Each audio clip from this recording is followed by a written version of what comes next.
पूजनवा कैलो तुलसी के जलवा चढ़ाई हो। पूजनवा तुलसी के दियरा जलाई हो। पूजन करला तुलसी के नैहर में मांगी तुलसी बाप मतरिया। नैहर में मांगी तुलसी बाप तारिया।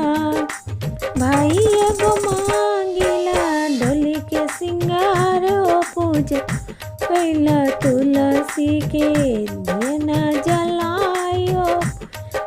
कैला तुलसी के जलवा चढ़ाई हो।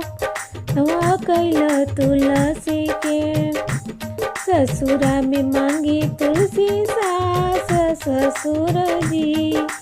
ससुरा में मांगी तुलसी सास ससुर जी। देवर एगो मांगिला देवर एगो मांगिला होलिया खेला हो। पूजनवा करला तुलसी के जलवा चढ़ाई हो। पूजनवा कर तुलसी के देना जलाई हो। पूजन ल तुलसी के अपना के मांगी तुलसी आवाद सिंदूरावा।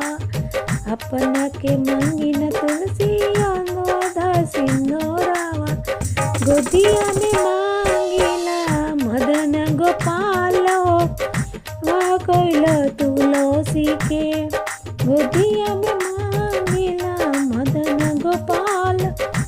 धनवा कैला तुलसी के ध्यान जलाई। धनवा कैला तुलसी के